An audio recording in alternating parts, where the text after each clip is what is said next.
Então vamos lá, paz irmão, paz irmã, amiga, eu sou o evangelista Rubens Mundel, estou hoje aqui para ministrar a primeira videoaula da Escola Bíblica Dominical na classe dos adultos do primeiro trimestre de 2024 e nesse trimestre estudaremos sobre o corpo de Cristo, a origem, natureza e vocação da igreja no mundo. E a primeira lição data do dia 24 de janeiro de 2024. Meus amados irmãos e irmãs, que a paz do Senhor esteja convosco, é sempre um privilégio tê-lo aqui comigo, e hoje vamos desvendar um mistério que transcende o tempo e molda a nossa fé, a origem da igreja. Imaginem comigo o cenário em que Pedro, cheio do Espírito Santo, convoca a todos a se arrependerem e serem batizados em nome do Senhor Jesus para perdão dos seus pecados. Este é o ponto de partida desta jornada, desse primeiro trimestre, onde falaremos então acerca desse assunto fascinante, onde não apenas testemunharemos, mas também participaremos e participamos da construção da igreja e da família de Deus. Paulo, ao falar também sobre a igreja, chama a igreja de a coluna da verdade, e Pedro a designa como geração eleita. Queremos desvendar juntos os alicerces divinos que formam a essência da igreja de Cristo na terra. Então, através de Atos 2, descobriremos porque somos mais do que uma simples congregação de pessoas, mas somos a manifestação da graça divina, e que o Espírito Santo, meu irmão, minha irmã, nos guie e acalente o nosso coração nessa linda jornada do primeiro trimestre de 2024. E a primeira lição de 2024 traz por título a origem da igreja. O nosso texto áureo está em Atos 2:38, que diz: E disse-lhes Pedro: Arrependei-vos e cada um seja batizado em nome de Jesus Cristo, para perdão dos pecados, e recebereis o dom do Espírito Santo. A nossa verdade prática: a igreja é a família de Deus, comprada com o sangue de Cristo e selada com o Espírito Santo. A nossa leitura bíblica está em Atos dos Apóstolos, capítulo 2, versículo 1 e 2, 37 e 38. E para concluirmos essa parte introdutória, uma rápida leitura do Novo Testamento é suficiente para percebermos o que a igreja é e, de fato, que importância ela tem. Para os apóstolos e os primeiros cristãos, a igreja era relevante. Paulo, por exemplo, denominou-a de coluna e firmeza da verdade, 1 Timóteo 3,15. Já Pedro a chamou de geração eleita, 1 Pedro 2,9. Nesta lição, mostraremos o que a Bíblia de fato revela sobre a igreja de Deus. Veremos que a eclesia, a igreja de Deus, longe de ser meramente uma associação de pessoas, é uma instituição divina. Então já está aí a nossa parte introdutória. Meu irmão, minha irmã, eu te peço sempre, verifique se você já é inscrito aqui no meu canal do YouTube. Se porventura você ainda não se inscreveu, se inscreva, ative o sininho para todas as notificações, deixe a sua mãozinha no like aqui nesse vídeo, assim eu sei que eu estou abençoando a tua vida através da ministração dessas videoaulas. Você que está chegando agora pela primeira, pela segunda vez, é um privilégio tê-lo por aqui. Eu não te peço a tua inscrição, eu não peço o teu like, a única coisa que eu peço a você é que você assista essa videoaula até o final. E se alguma coisa que eu disser, algo que eu ministrar, abençoar a tua vida, a tua casa e a tua família, ou se eu trazer aqui algum conhecimento que você ainda não tinha, então no final dessa videoaula você pode considerar se inscrever aqui no meu canal do YouTube ou deixar o seu like nessa videoaula. Eu já quero adentrar contigo então aos nossos tópicos e subtópicos, e como sempre, resumi-los de forma clara, prática, objetiva e com aplicações práticas para a nossa vida. Vamos ao tópico 1. Tópico 1. O povo de Deus na Bíblia e na história. O tópico 1 ele tem 3 subtópicos. O primeiro deles, no Antigo Testamento. O termo hebraico kahal é usado para se referir a um ajuntamento do povo de Deus debaixo do Antigo Pacto. Nesse aspecto, o seu uso é de uma convocação para uma assembleia ou o ato de reunir-se em assembleia.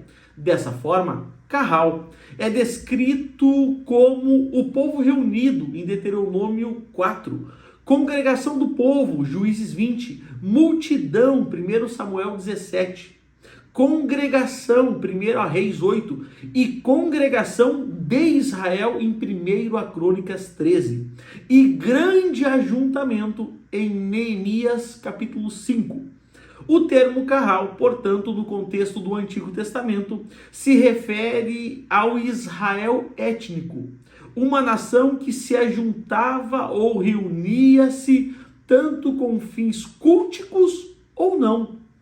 E um dado histórico aqui importante é que o ajuntamento do povo de Israel em Horebe representa um momento crucial na formação da nação, onde em Horebe Deus estabeleceu a convocação para a Assembleia, moldando a identidade do povo escolhido. E o texto está em Deuteronômio, capítulo 4, versículo 10, que diz: lembra-te do dia em que te pusestes perante o Senhor, o teu Deus, em Horebe, quando o Senhor me disse: ajunta-me este povo, e os farei ouvir as minhas palavras, para que aprendam a temer-me todos os dias que na terra viverem, e as ensinem a seus filhos.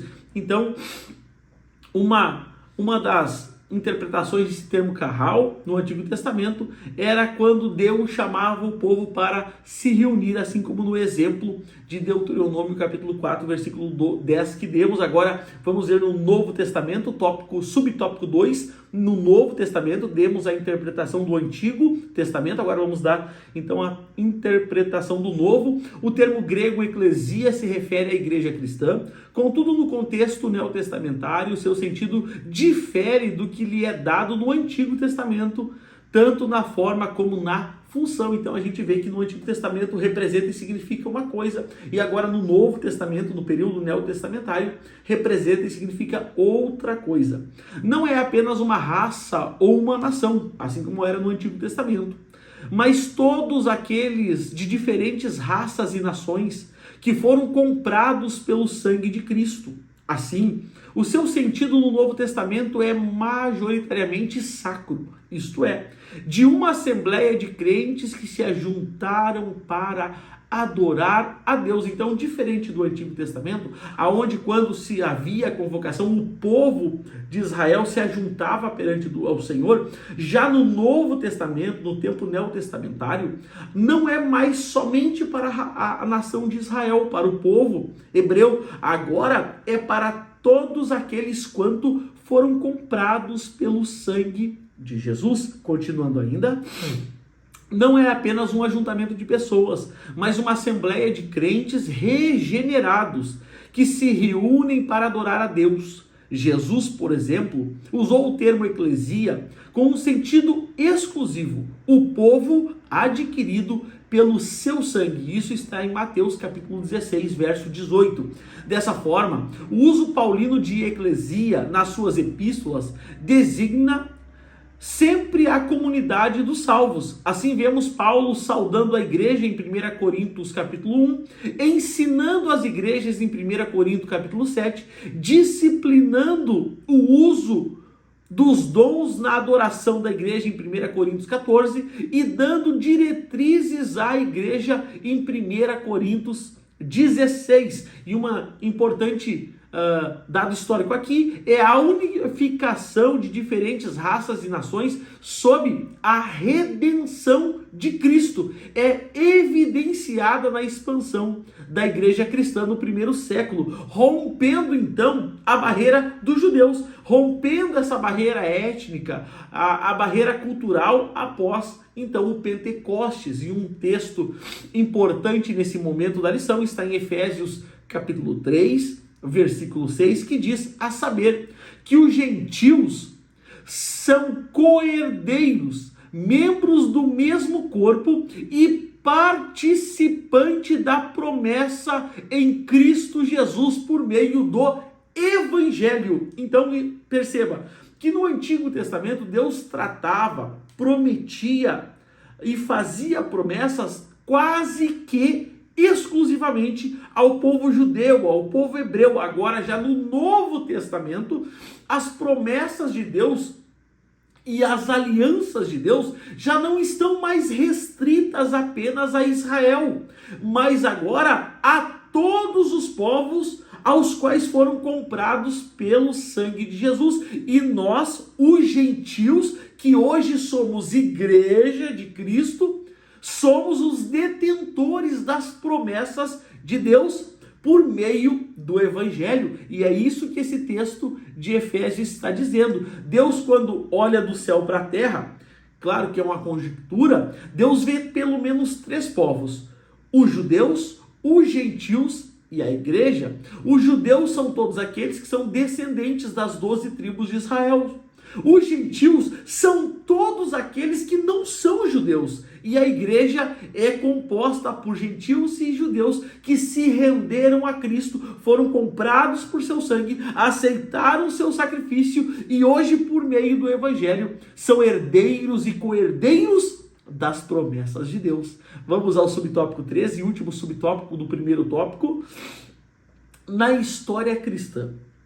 Há quem creia que a igreja subsiste governada pelo sucessor de Pedro e pelos bispos em comunhão com ele. Evidentemente, a tradição protestante rejeita esse conceito, muito bem visto na religião católica, né? Visto que ele não reflete o contexto do Novo Testamento, onde a figura do sucessor de Pedro é totalmente estranha e desconhecida. Após a Reforma, a tradição protestante procurou dar um sentido bíblico e mais preciso a respeito do que é uma igreja de fato.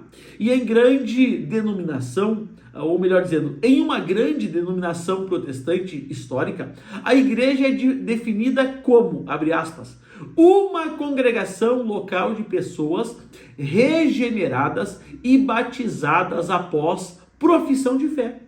Fecha aspas.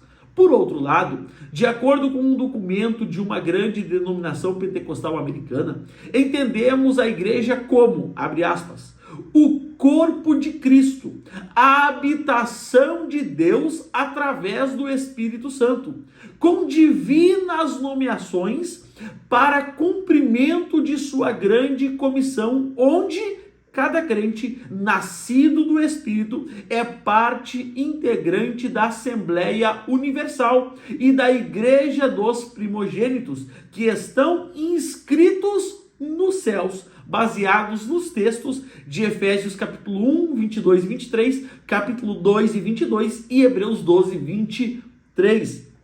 Um dado importante aqui, um dado histórico, é que após a Reforma Protestante, a ênfase na congregação local e na autoridade de Cristo sobre a igreja trouxe uma redefinição bíblica e histórica sobre esse assunto, afastando-se de estruturas hierárquicas desconhecidas dos tempos do Novo Testamento, dos tempos dos apóstolos, dos pais da igreja. Então, a reforma ela aproximou mais o conceito bíblico sobre essa hierarquia. E a gente sabe pelos textos bíblicos que o grande líder, o grande pastor da igreja é o próprio Jesus, que morreu pela igreja.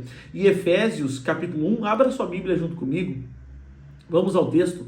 Efésios capítulo 1, versículo 22 e 23 diz assim, ó: acima de tudo, o principado e poder e potestade e domínio e de todo o nome que se nomeia, não só nesse século, mas também no vindouro.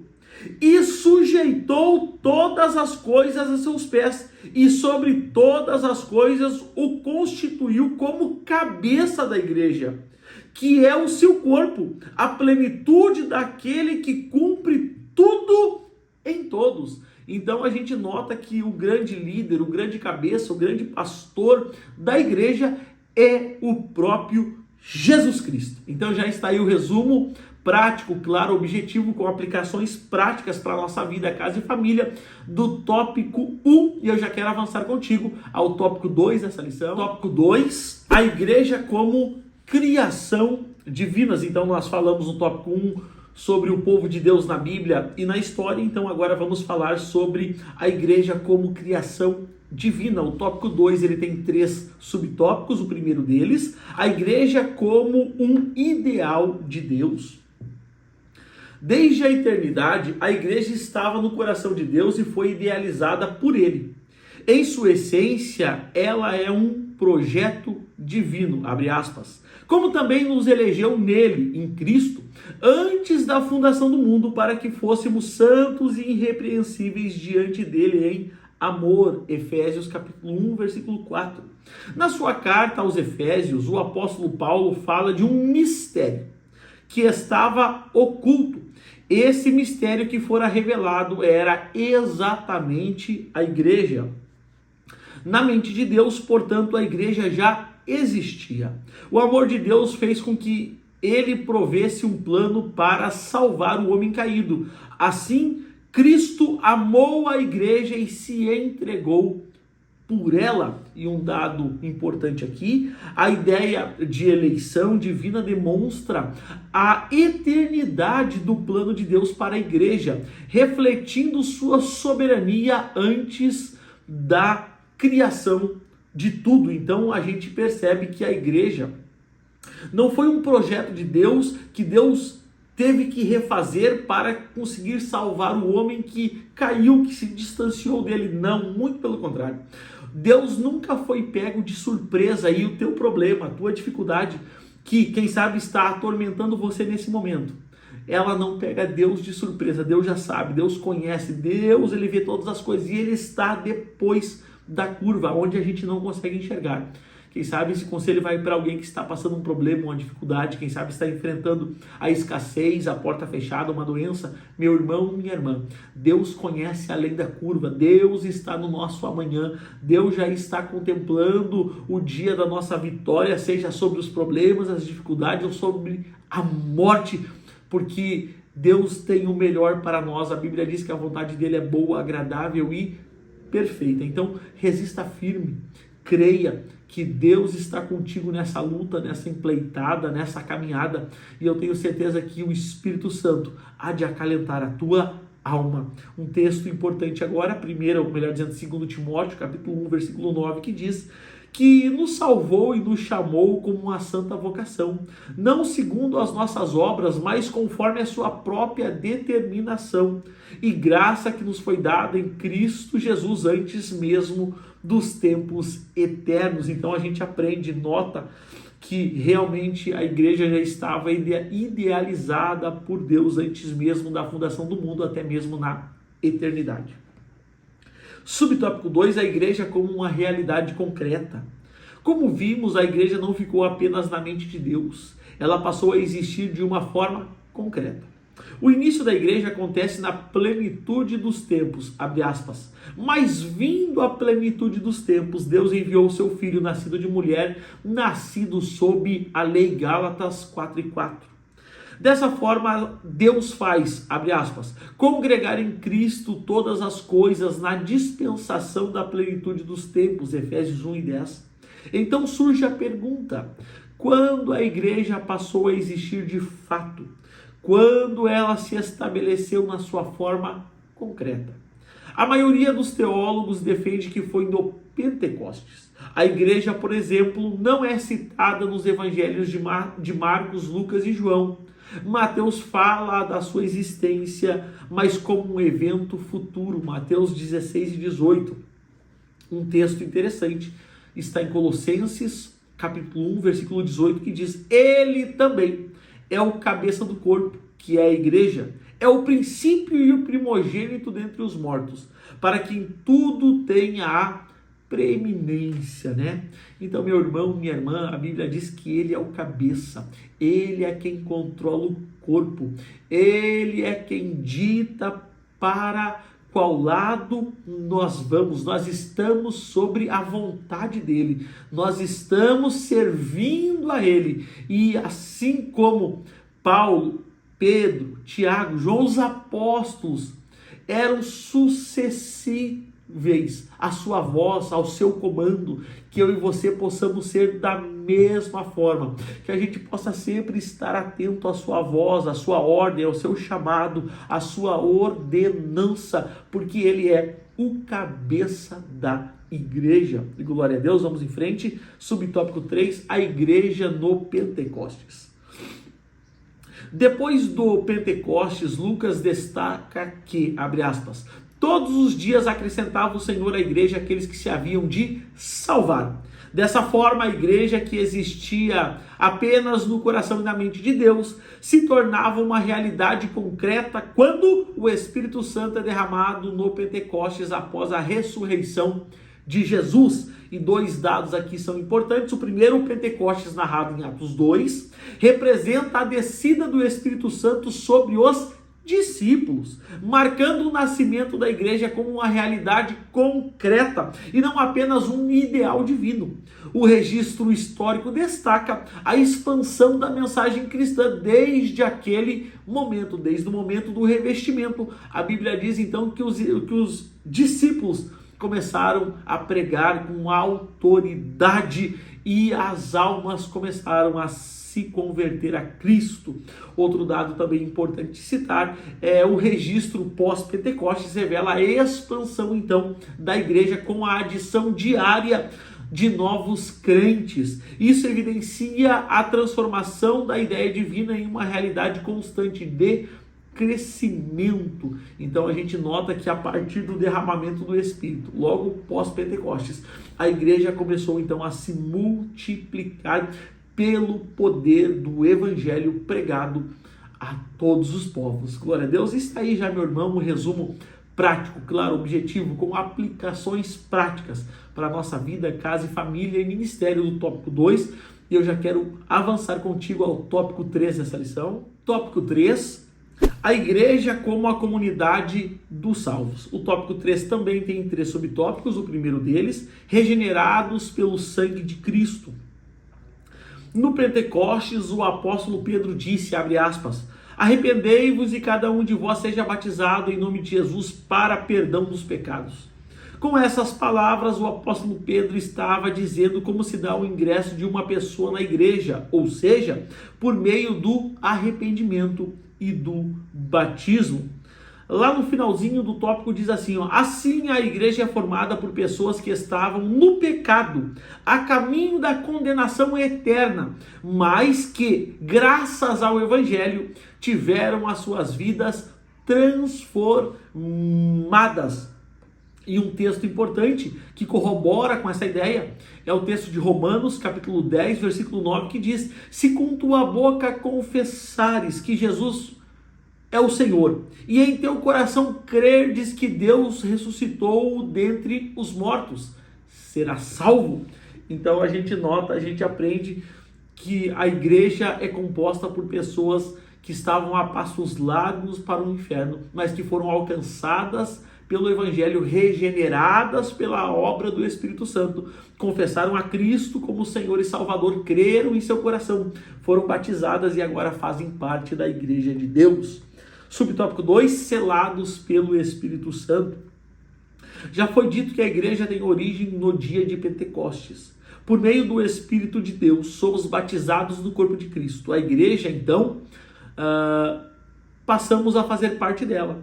É exatamente isso que o apóstolo Paulo diz aos Coríntios na sua primeira carta, abre aspas, pois todos nós fomos batizados em um Espírito, formando um corpo, quer judeus, quer gregos, quer servos, quer livres, e todos temos bebido de um mesmo Espírito.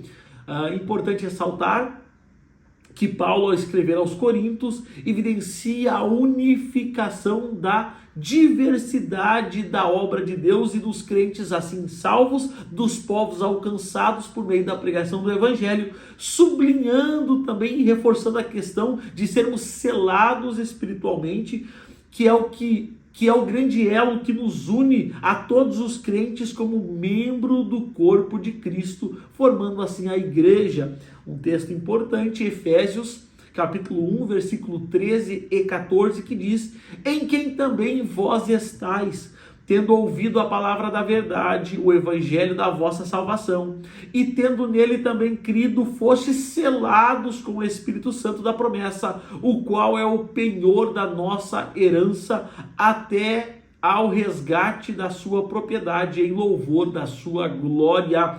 Então a gente faz parte da igreja. Como é que eu sei que eu faço parte? Porque eu sou selado com o Espírito Santo da verdade. Glória a Deus. Aí está o resumo do subtópico 2. Vamos avançando ao subtópico 3.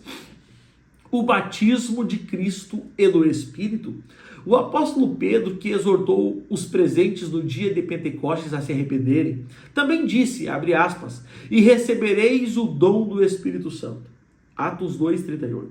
Assim podemos afirmar que Cristo batizou os crentes com o Espírito Santo e com fogo, um batismo de capacitação, enquanto o Espírito os batizou no corpo de Cristo, um batismo de iniciação, formando a igreja. Um dado importante de se citar é que o batismo de capacitação pelo Espírito mencionado por Pedro refere-se ao cumprimento da promessa feita por Jesus, registrada em Atos capítulo 1, versículo 4. Isso destaca a importância do Espírito na vida do crente, capacitando-os para a missão, enquanto o batismo no corpo de Cristo forma a igreja, como indicado em 1 Coríntios capítulo 12. Então isso fica claro e evidente aqui. Um texto que eu quero citar, ou melhor, dois textos para concluirmos a lição de número 1. Eu sempre digo, anote todos os textos, depois leia com atenção, com calma, lendo o texto, o seu contexto, para que você possa entender de forma plena a lição e a ideia que eu estou passando em cada lição. O primeiro texto, Atos 1:4, que diz: e estando com eles, ordenou-lhes que não se ausentassem de Jerusalém, mas que esperassem a promessa do Pai, que disse ele, que de mim ouvistes.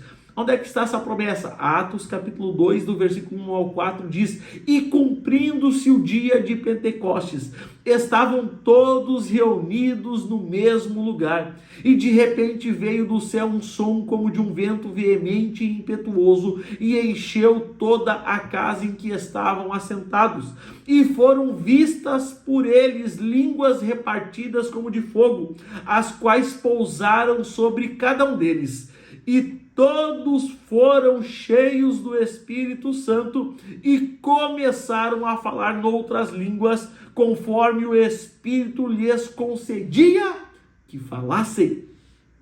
Então aqui está o cumprimento da promessa. No dia de Pentecostes, todos reunidos, todos foram cheios, e assim Deus cumpriu a sua promessa. Irmão, irmã, quem sabe eu falo para alguém que há alguns anos já espera, já aguarda a promessa se cumprir e já está cansado, fadigado do caminho. Irmão, Deus nunca falhou com suas promessas, e você não será a primeira falha de Deus. Fique firme, creia, busque, ore, consagre, santifique, porque Deus chega na hora exata. Glória a Deus. Está aí, meu irmão, minha irmã, o resumo prático, claro, objetivo, com aplicações práticas para a nossa vida, casa, família e ministério, da lição de número 1. Eu quero agora ir contigo à conclusão. Nesta lição vimos como surgiu a igreja fundada por Jesus Cristo. Ela existiu primeiramente no plano de Deus até se estabelecer no Novo Testamento após a morte e ressurreição de Cristo e a infusão dos cristãos no corpo de Cristo por meio do Espírito Santo. A igreja, portanto, não foi idealizada por homem algum, nem tampouco está fundada sobre teses humanas. O seu fundamento é Cristo, que é o cabeça da igreja. Por isso, é um grande privilégio fazer parte da igreja, o corpo de Cristo. E meus amados irmãos e irmãs, ao encerrar essa edificante lição sobre a origem da igreja, encontramos um alicerce sólido, um alicerce firme, um alicerce divino, a igreja. concebida no coração de Deus desde a eternidade, ganhou forma concreta no dia de Pentecostes, quando o Espírito Santo uniu como corpo de Cristo. Essa instituição não é fruto de concepções humanas, mas uma manifestação da sabedoria divina. Lembramos também de que a igreja não se ergue sob doutrinas humanas, mas sobre o fundamento inabalável que é Cristo, o cabeça do corpo. Ao participarmos dessa comunidade dos salvos, experimentamos a transformação que ocorreu quando aceitamos o Evangelho, arrependemos-nos e, sendo assim selados pelo Espírito Santo, agora fazemos parte do corpo de Cristo. E é um privilégio, tanto meu quanto teu, saber que a gente faz parte da Igreja de Cristo, onde a graça, o perdão e a comunhão reinam. Que possamos, com gratidão, meus irmãos, reconhecer nossa posição como membros do corpo de Cristo, proclamando sua glória e cumprindo a missão de ser o sal da terra e a luz do mundo. Meu irmão, minha irmã, pela tua atenção, meu muito obrigado. O desejo da minha alma é que Deus abençoe a tua casa, a tua vida, a tua família, a obra das tuas mãos, e que aonde você botar o pé, Deus te dê por herança. Até a próxima videoaula, graça e paz.